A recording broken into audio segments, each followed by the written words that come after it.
Hello everyone, welcome back to the channel and welcome back to another Ravishing review.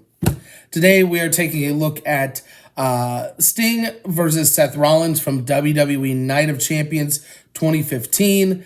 And this is Rollins defending the WWE World Heavyweight Championship. Meltzer gave this a 3-star rating out of 5.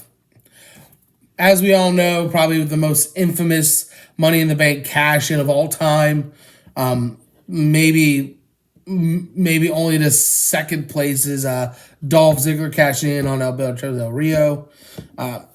Rollins cashed in his briefcase at WrestleMania 31, becoming the new WWE champion.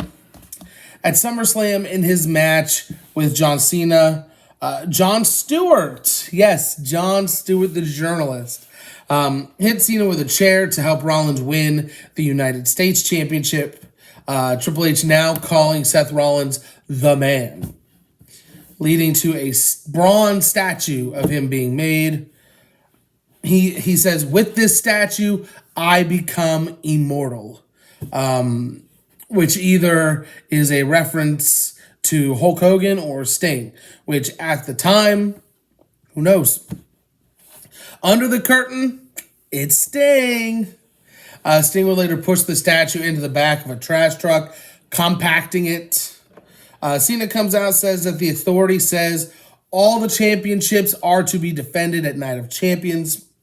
With Rollins being a double champion, he's going to have to pull double duty, defending the U.S. title versus Cena and the WWE Championship against Sting.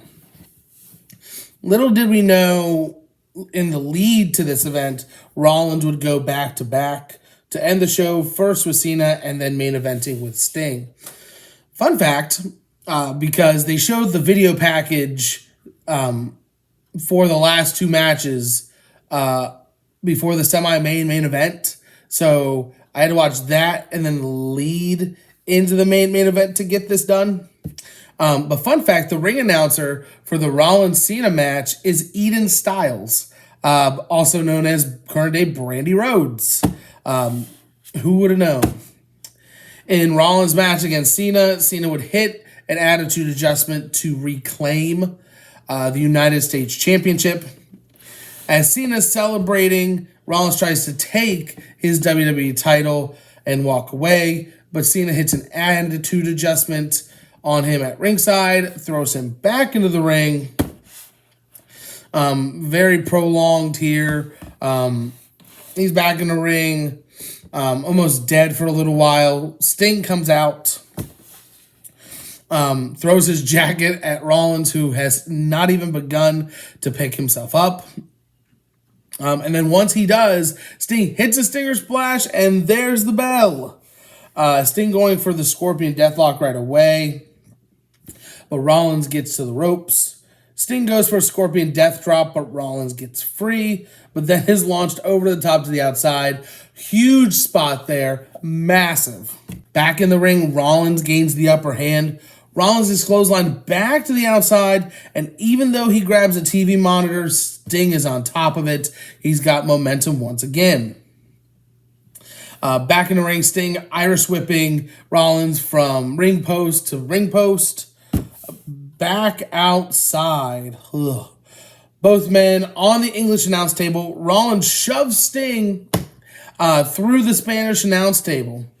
Rollins quickly grabs the WWE title, goes to walk away, but I guess he has a change of heart. He sees the Sting is getting back up, and he is right back on the attack.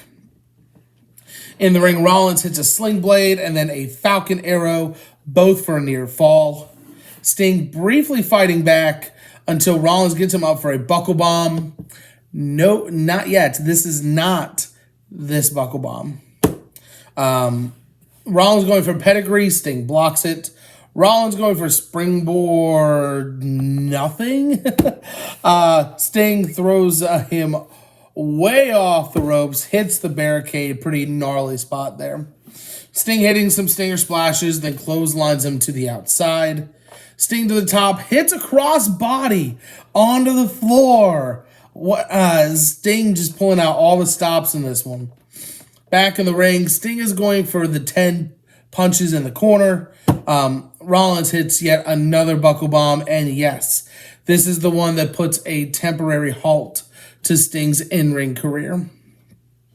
The referee calls for the doctor to come into the ring, and after a few short minutes, Sting gives the okay. He's ready to go. The match would not last too long after that. Rollins goes for pedigree. Sting counters with a Scorpion Deathlock, which is not fully locked in. You can see just the pain in Sting's face. Rollins gets to the ropes. They do the same sequence again. This time Rollins counters with a small package to get the win and retain. I'm going to do 2.5 out of 5 stars. A little bit lower than journalist Dave Meltzer. First off, in reference to the 2 buckle bombs, Sting said the first one felt like whiplash. Then when he took the second one, he thought it was going to be the same. He was going to be okay. And then he said, I had tingling and numbness down both arms all the way to my fingertips. And then moments later, it went down both arms and into my legs, and I couldn't feel my legs too well. They just felt like rubber. I was worried. Now, they banned the buckle bomb for a while after, I think it was the Finn Balor incident the year following. I don't think that this is indicative of Rollins being an unsafe worker. I think just luck is not on your side when this happens. You see AEW probably once a week, whether it be on Dark or Elevation or Dynamite or Rampage, somebody's landing a buckle bomb. And it takes 2 to tango in a move, but I don't think the buckle bomb in this case, it was anybody's fault. It was just no luck. But to the match, though, the match was good. It grinded to a halt after the second buckle bomb. But before that, it was going to be a serviceable main event. Sting didn't look old. Rollins made him look that much better. Too much work on the outside. I know with Sting's age, he's limited in ring, but I think throwing back outside, coming inside, back outside, back inside. Just after a handful of times, probably half a dozen, it gets a little old. And in a 12-minute match where from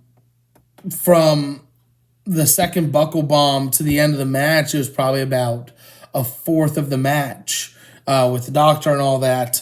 I think there wasn't really much of a match once you strip it down. But obviously, Sting is in AEW now, so I'm very happy that this doesn't have as sad of an ending as it was at the time. I remember, just the Hall of Fame ceremony, Sting announced his retirement, and there was more in the tank, and you could see it during this match. So I'm glad in the 3.5-year span from the announcement of his retirement to his debut back on Dynamite in December of 2020, that we were able to get at least another Sting in the ring. Well, I hope you enjoyed this episode. Check out our social media links in the description below. Be sure to tune in to the PWO WrestleCast, the premier professional wrestling podcast, every Monday live at 7 p.m. on Facebook. Thank you for watching, and I will see you next time for another Ravishing review.